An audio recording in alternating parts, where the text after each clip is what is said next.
오늘은 하나님의 진노 아래에 있는 세 번째 그룹입니다. 유대인에 대한 말씀입니다.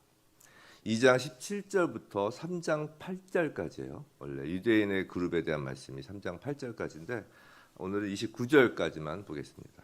3장 1절부터 8절까지는 매우 독특한 양식으로, 독특한 방식으로 바울이 기술한 부분이에요. 그래서 이 부분은 이제 아마 내일이 하나님의 진노 거의 끝까지 다 갈 수도 있을 것 같은데 그때 이제 살짝 살펴보기로 하겠습니다.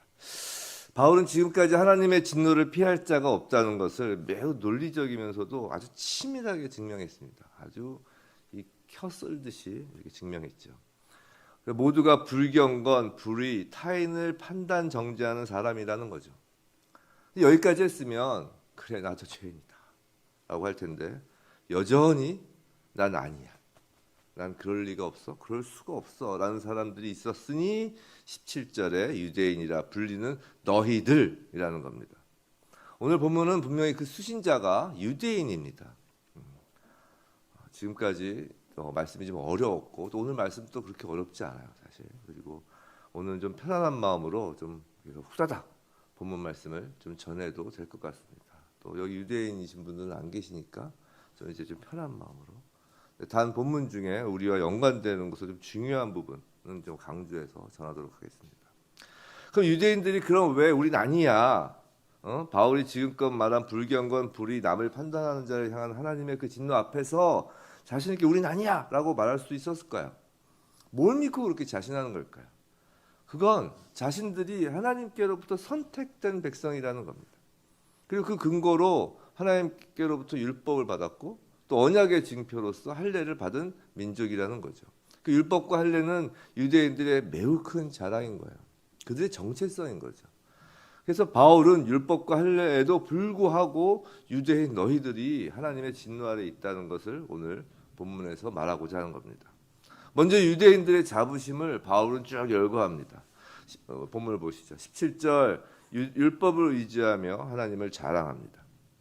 여기서 하나님을 자랑하다의 이 원어는 엔테오예요. 그래서 하나님 안에라는 뜻이 있어요.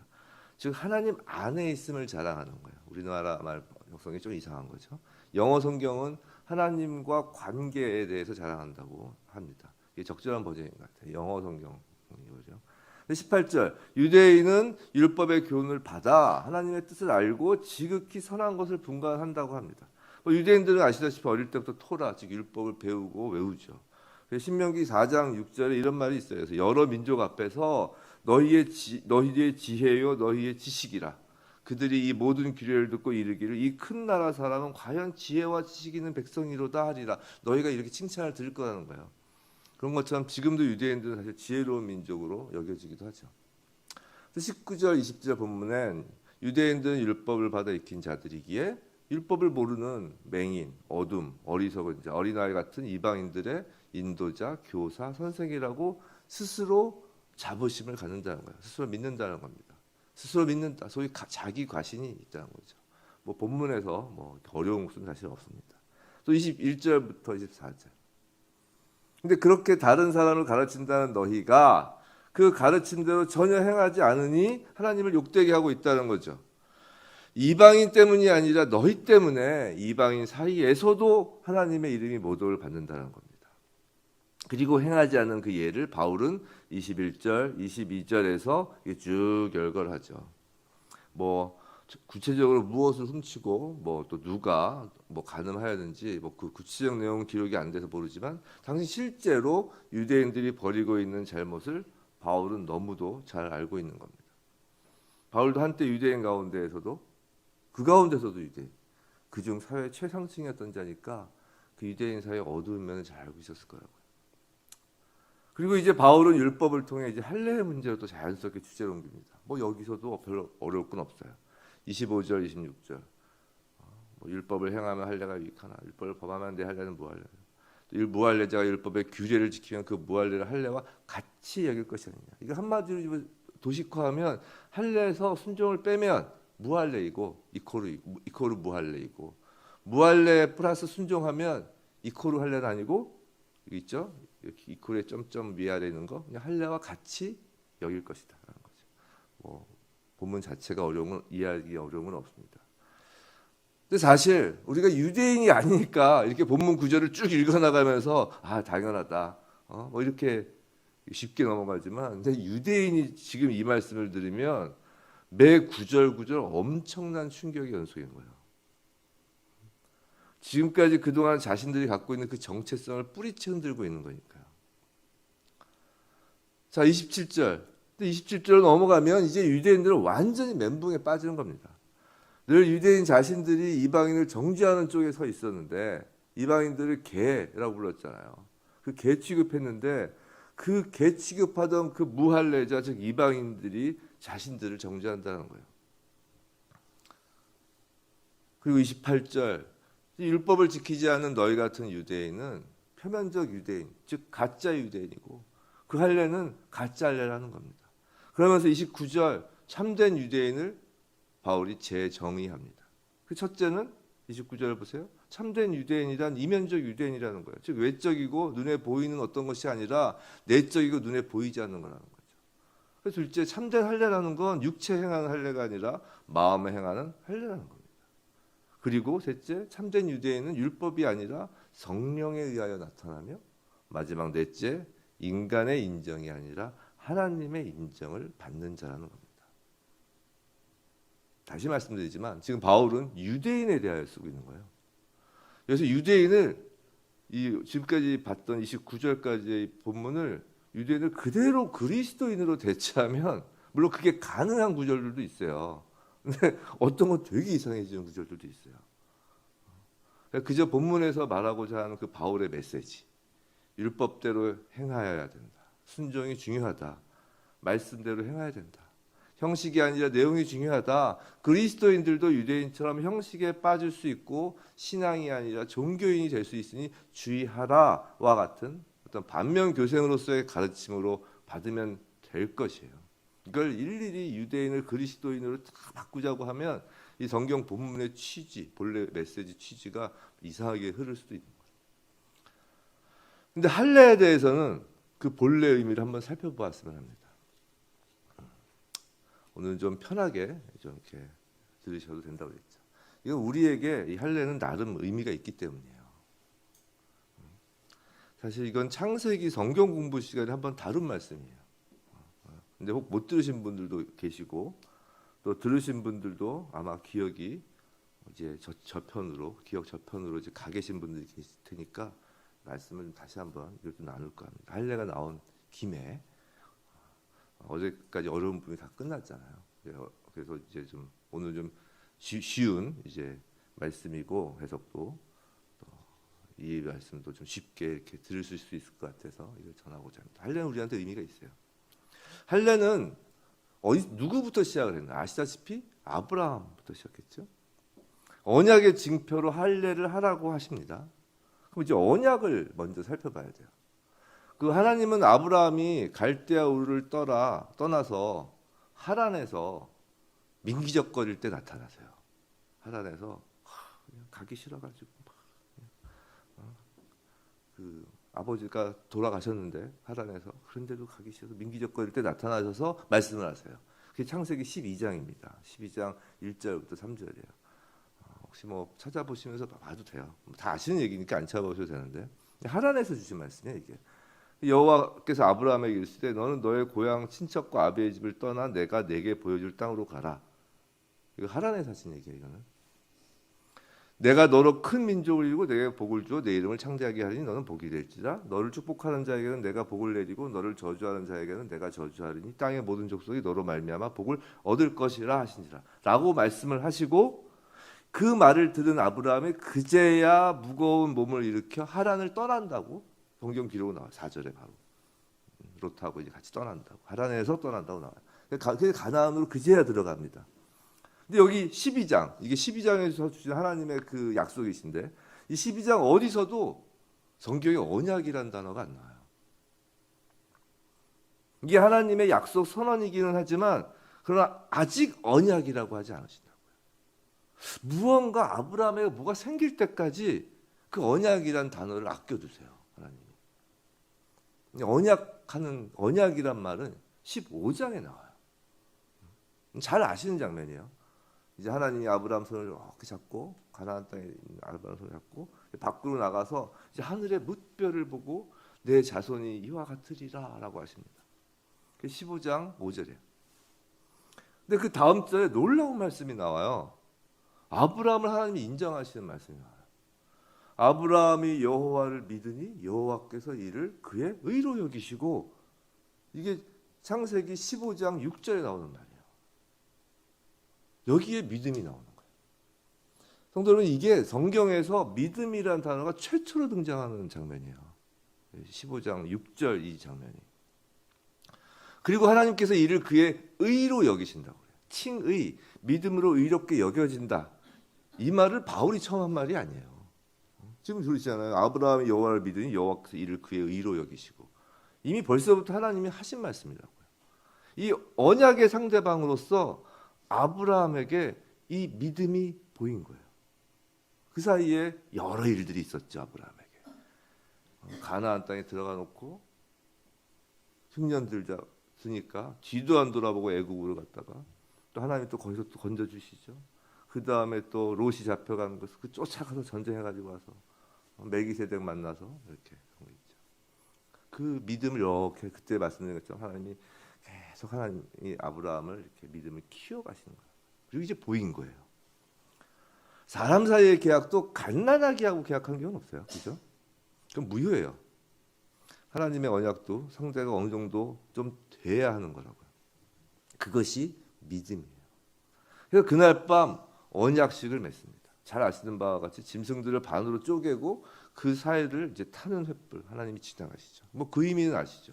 만약 어기면 이 쪼개진 짐승처럼 어긴 사람이 둘로 쪼개서 죽임을 면하지 못할 것이라는 약속입니다. 그 당시 근동 지방의 그 언약하는 방법이에요. 죽음을 담보로 계약하는 거예요. 그런데 할례가 언약의 징표라면서요.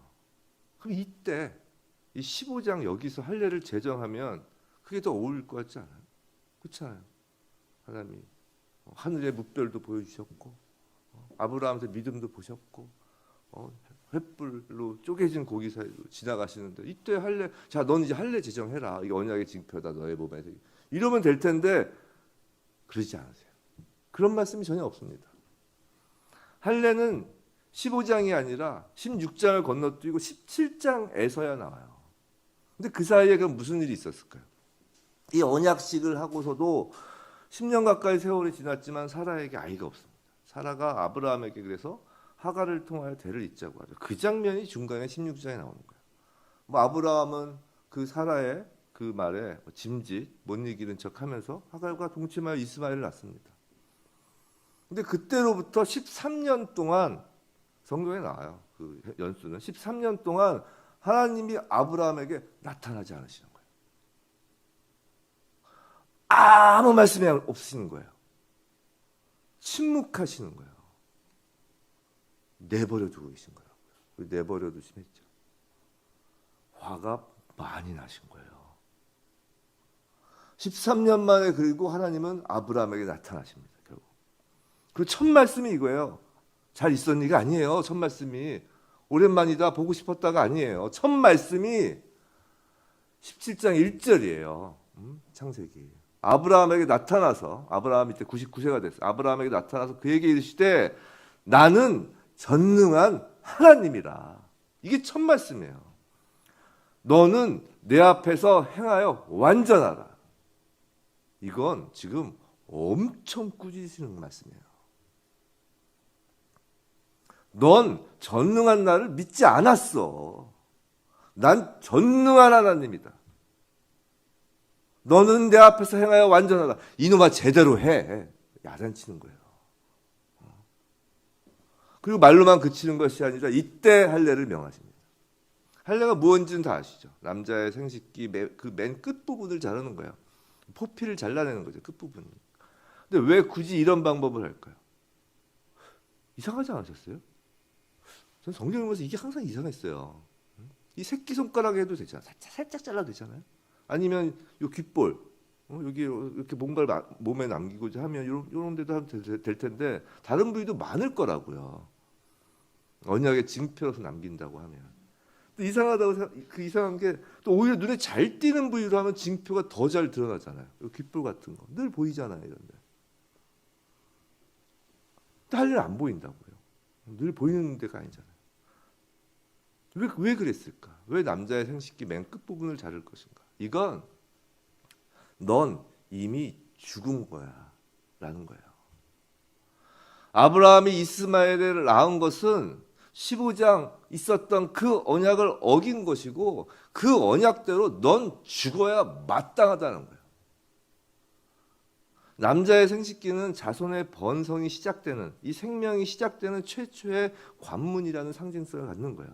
그 끝을 자름으로 너와 너 이후에 너의 자손들은 죽은 자손들이야, 죽은 거야 라는 것을 선언받는 거라고요. 그리고 1년 만에 이삭을 주세요. 그럼 이삭은 누구의 자손인가요? 아브라함이요? 이미 아브라함은 100세예요. 아내 사라는 경수가 끊어졌다고 합니다. 이삭을 주신 건 전적으로 하나님이 하신 거라고요.